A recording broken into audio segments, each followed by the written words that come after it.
শীর্ষ নেতারা আমার বিরুদ্ধে কথা বলছে, দলে আলোচনা করার জায়গা রয়েছে, এবং আপনি স্পেসিফিক্যালি বলতে পারেন কল্যাণ বন্দ্যোপাধ্যায় বলেছে। কল্যাণ বন্দ্যোপাধ্যায়ের অধিকার রয়েছে আমাকে নিয়ে কথা বলার, কল্যাণ বন্দ্যোপাধ্যায়ের অধিকার রয়েছে আমাকে নিয়ে চারটে কটু কথা বলার। কল্যাণ বন্দ্যোপাধ্যায় আমাকে ছোট থেকে মানুষ করেছে, আমায় বড় হতে দেখেছে। আমি এই কথাগুলো নিয়ে খারাপভাবে নিই না। ওনার একটা ঘটনা হয়তো খারাপ লাগতে পারে, উনি বলেছেন, কিন্তু আমি আমার কোনো ব্যক্তিগত ক্রোধ বা আমার কোনো ব্যক্তিগত ক্ষোভ কল্যাণ বন্দ্যোপাধ্যায়ের বিরুদ্ধে নেই। আমি তাকে আগেও সম্মান করতাম, আগামী দিনেও।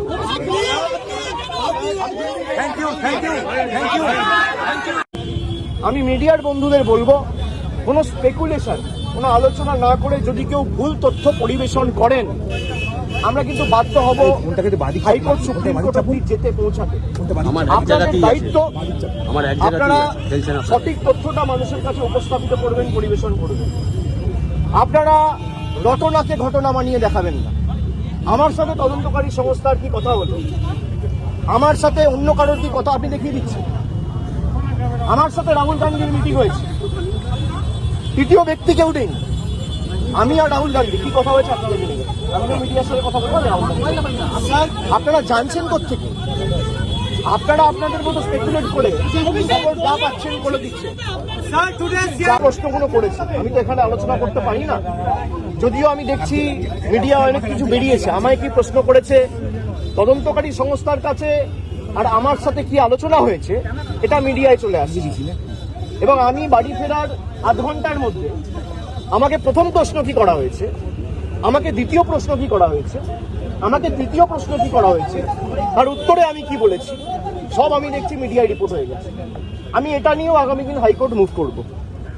আমি যখন তদন্তে কি আলোচনা হয়েছে কারোর সাথে আলোচনা করছি না, তার মানে আমি ধরে নিতে পারি তদন্তকারী সংস্থার কাছ থেকে মিডিয়ায় এই খবরগুলো লিক হচ্ছে। যদি লিক হয়ে থাকে, ইনভেস্টিগেশনের উদ্দেশ্য তো ঠিক না। সুতরাং আমি বারবার তদন্তকারী সংস্থা যেখানে আমাকে ডেকেছে আমি গেছি। আমি যদি কলকাতায় উপস্থিত না থাকি আমি তো যেতে পারি না।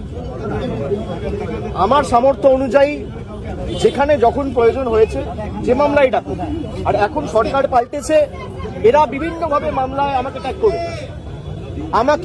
আমি শুনেছি যে মামলায় আজকে আমাকে নোটিশ দিতে এসছে, আমি বলেছি 4 তারিখের পর ডিজে বাজে।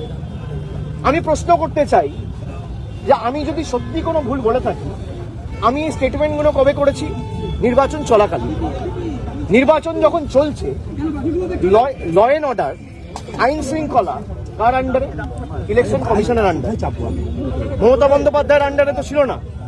তাহলে তখন আমার বিরুদ্ধে এফআইআর হলো না কেন? ইলেকশন কমিশনের বিরুদ্ধে কমপ্লেন হলে ইলেকশন কমিশন আমার বিরুদ্ধে ব্যবস্থা নিল না কেন? তার কারণ আমি যদি ডিজে বাজানোর কথা বলে থাকি, দেশের স্বরাষ্ট্রমন্ত্রী বলেছেন তৃণমূলের লোকেদের উল্টো করে ঝুলিয়ে দিয়ে সোজা করে দেবে। প্রত্যেক ক্রিয়ার সমান এবং বিপরীত প্রতিক্রিয়া রয়েছে। আপনি বলবেন জ্ঞানেশ কুমারকে যদি আমার এগেনস্টে অ্যাকশন নিতে হতো, তাহলে অমিত শাহর বিরুদ্ধেও অ্যাকশন নিতে হতো। অমিত শাহর বিরুদ্ধে অ্যাকশন নেবার ক্ষমতা ইলেকশন কমিশনের নেই, তাই আমার বিরুদ্ধেও অ্যাকশন নিতে পারেনি। সরকার বদলেছে, এখন মামলা হয়েছে। তাহলে আমার বিরুদ্ধে যদি মামলা হয়, আমি ডিজে বাজাবো বলে, তাহলে অমিত শাহর বিরুদ্ধে এফআইআর হবে না কেন? আমরা তো কোর্টে মুভ করবো।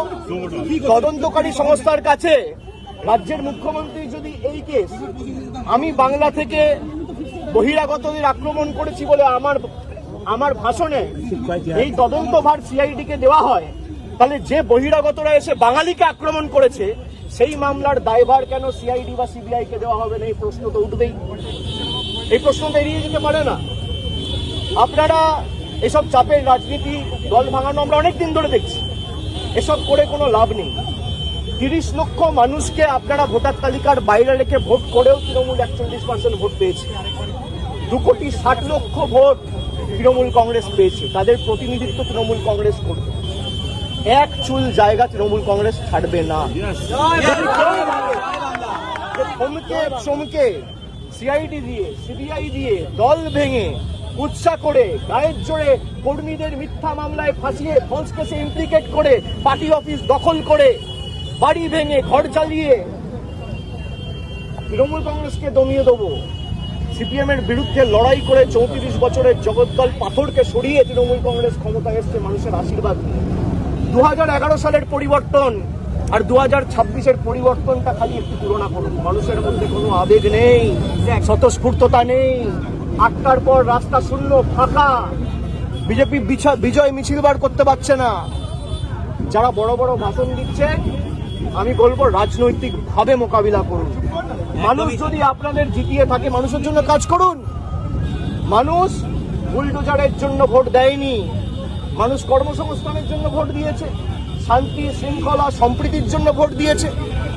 মানুষ উন্নয়নের স্বার্থে ভোট করুন। উন্নয়ন, দিল্লির সাথে লড়াই করে টাকা আনুন। আপনারা ভোটের আগে বলেছিলেন অন্নপূর্ণা ভান্ডার, আর ভোটের পর মানুষ দেখছে বুলডোজার। এই দ্বিচারিতা তো চলতে পারে না।